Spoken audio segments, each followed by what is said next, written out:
രാജ്നാഥ് സിംഗ് ഇപ്പോൾ സംസാരിക്കുന്നത് നമുക്ക് രാജ്നാഥ് സിംഗിന്റെ വാക്കുകൾ കേൾക്കാം. माता की भारत माता की भारत माता की बहुत बहुत धन्यवाद साथियों। जैसी कि आप सबको जानकारी है कि कल रात हमारी भारतीय सेनाओं ने अपने अद्भुत शौर्य और पराक्रम का परिचय देते हुए एक नया इतिहास रच दिया है। साथियों, भारत की सेना ने सटीकता, सतर्कता और संवेदनशीलता के साथ कार्रवाई की है। हमने जो लक्ष्य तय किए थे उन्हें ठीक समय तय योजना के अनुसार सटीकता से उन्होंने ध्वस्त किया है और किसी भी नागरिक ठिकाने, सिविलियन पॉपुलेशन को जरा भी प्रभावित न होने देने की संवेदनशीलता भी हमारी सेना ने दिखाई है।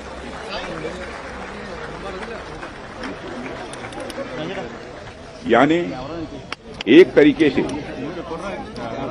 देखा जाए, हम कह सकते हैं एक तरीके की सटीकता, सतर्कता और मानवीयता यह हमारी भारत की सेना के जवानों ने दिखाई।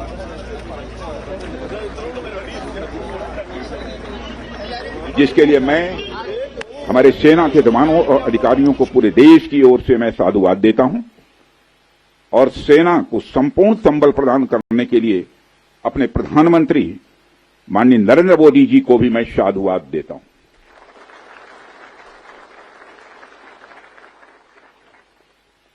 मित्रों, हमने हनुमान जी के उस आदर्श का पालन किया है जो उन्होंने अशोक वाटिका उजाड़ते समय किया था। जिन मोहि मारा तिन मोहि मारे। हमने केवल उन्हीं को मारा जिन्होंने हमारे मासूमों को मारा। साथियों, प्रधानमंत्री श्री नरेंद्र मोदी के नेतृत्व में हमारी सेनाओं ने ऑपरेशन सिंदूर लॉन्च करके पहले की तरह ही इस बार भी आतंकियों को ट्रेनिंग देने वाले कैंप्स को तबाह करके करारा जवाब दिया है। भारत ने अपनी सरजमी पर हुए हमले का जवाब देने के लिए अपने राइट टू रेस्पॉन्ड का इस्तेमाल किया है और हमारी यह कार्रवाई बेहद सोच समझकर सधे हुए तरीके से की गई है। आतंकियों के हौसले पस्त करने के उद्देश्य से यह कार्रवाई महज उनके कैंप्स और इंफ्रास्ट्रक्चर तक ही सीमित रखी गई है। मैं पुनः हमारे आर्म्ड फोर्सेस के शौर्य को मैं नमन करता हूं। साथियों, आज बॉर्डर रोड ऑर्गेनाइजेशन के 66वें फाउंडेशन डे पर आपके बीच उपस्थित होना मेरे लिए गौरव का विषय है और यह खुशी की बात है कि आज इस इंपॉर्टेंट डे पर बीआरओ द्वारा निर्मित 50 इंफ्रास्ट्रक्चर प्रोजेक्ट्स का उद्घाटन करने का अवसर भी हमें प्राप्त हो रहा है। मैं आप सभी का आभार व्यक्त करता हूं कि आपने मुझे यहां आमंत्रित किया है। साथियों, किसी भी संस्थान के लिए उसका फाउंडेशन डे यह बहुत ही महत्वपूर्ण हुआ करता है। वैसे भी 65 वर्षों की आपकी जो यात्रा रही है वो बेहद गौरवशाली रही है। इसलिए आज का दिन उस गौरवमयी यात्रा को याद करने का दिन है। इसके साथ साथ यह दिन ठहर कर सोचने का भी दिन होता है कि अपनी अब तक की यात्रा में हमने क्या क्या हासिल किया है और यह हमारी अब तक की कार्यप्रणाली का विश्लेषण करने का भी यह दिन है।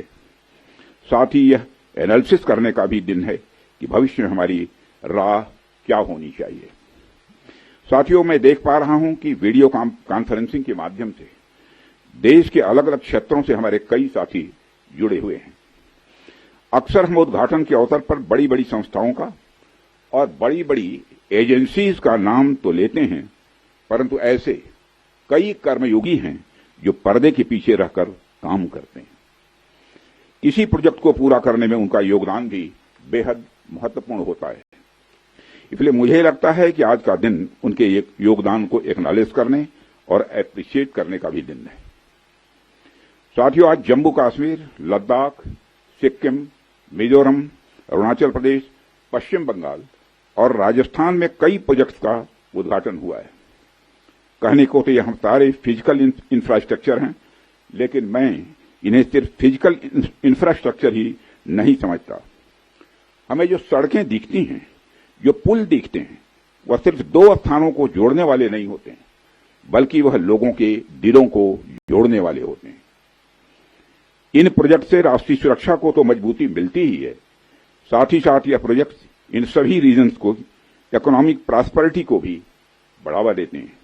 यह तमाम प्रोजेक्ट इन क्षेत्रों में ट्रांसपोर्टेशन, टूरिज्म और इकोनॉमिक एक्टिविटी को बढ़ावा देंगे, जिससे निश्चित रूप से यहां के निवासियों की आय में वृद्धि होगी, उनकी क्वालिटी ऑफ लाइफ में भी इम्प्रूवमेंट होगा और इन क्षेत्रों में समृद्धि आएगी, यानी प्रॉस्पेरिटी आएगी।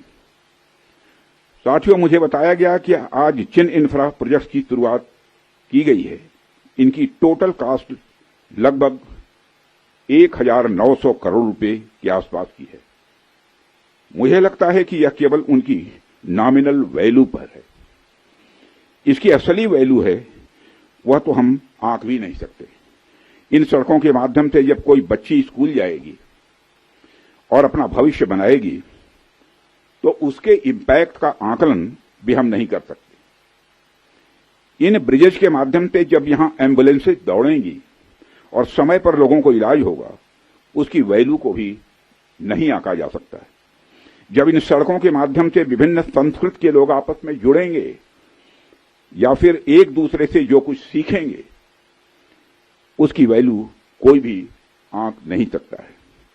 जब इन टनल्स के माध्यम से यहां के किसानों द्वारा उगाए गए फूल, फल, सब्जियां इत्यादि दूसरे क्षेत्रों में आसानी से पहुंचेंगे, उसका जो आर्थिक और सामाजिक प्रभाव यहां के किसानों पर पड़ेगा, उसकी वैल्यू, उसकी कीमत कोई भी नहीं आंक सकता है। साथियों, मैं इन प्रोजेक्ट्स की डिटेल देख रहा था। मैंने देखा कि इनमें छोटे से लेकर बड़े रोड्स, टनल्स और ब्रिजेज हैं। कुछ मीटर से लेकर सैकड़ों किलोमीटर तक इनकी लंबाई है। हालांकि उनकी लंबाई से कोई खास फर्क नहीं पड़ता है। कोई पुल अगर छोटा है, कोई सड़क यदि छोटी है, तो इससे कोई खास फर्क नहीं पड़ता, क्योंकि दुनिया की लंबी से लंबी जो यात्राएं होती हैं, वह सिर्फ एक छोटे से रास्ते से ही शुरू होती हैं। इसलिए इन प्रोजेक्ट्स की कीमत, इनकी वैल्यू सिर्फ इस बात से नहीं आंकी जा सकती या फाइनेंशियली या फिजिकली कितना बड़ा प्रोजेक्ट है और यह कितना छोटा प्रोजेक्ट है।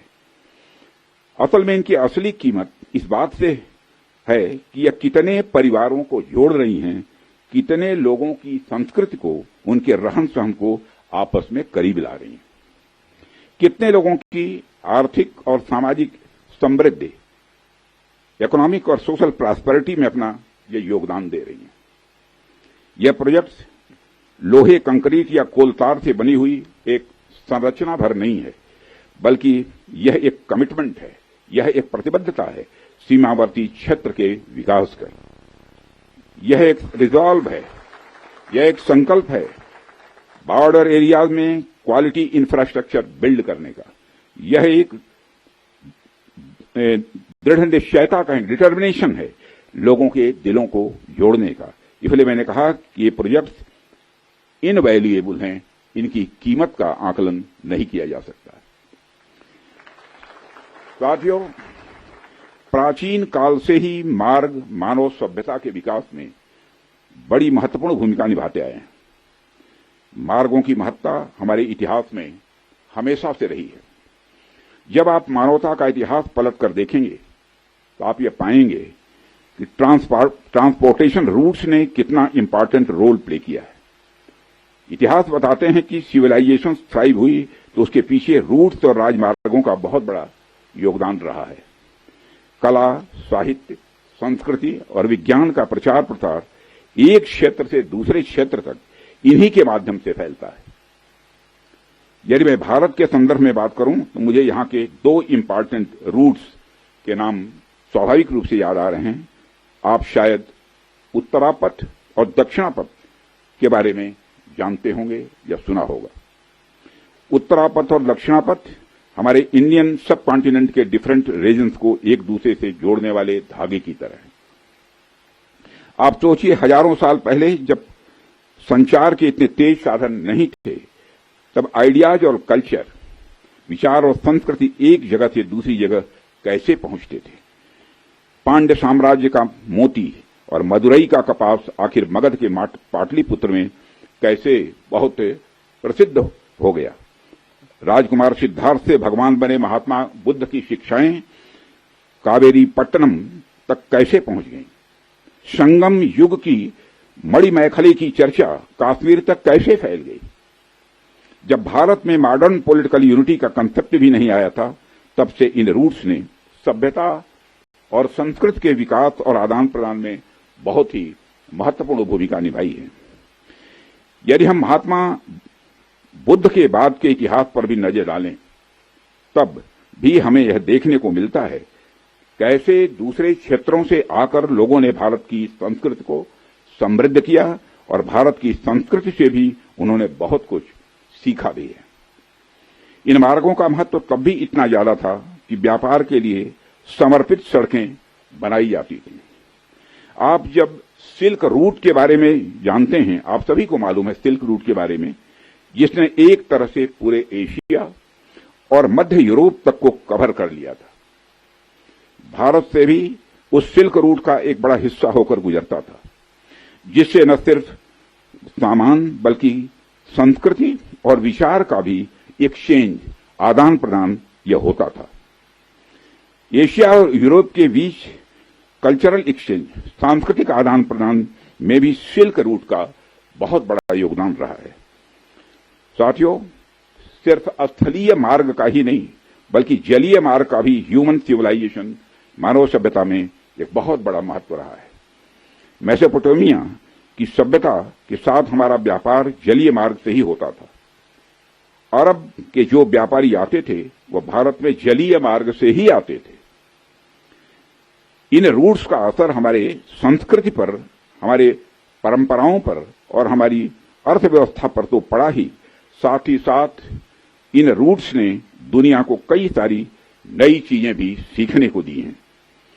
आप में से बहुत से लोग इस बात को जानते भी होंगे कि मानसून की हवाओं का जो कंसेप्ट है, और उसको सबसे पहले अरब के यात्रियों ने खोजा था, और वह कंसेप्ट तब खोजा गया था जब वह जलीय मार्ग से भारत में आते और जाते थे।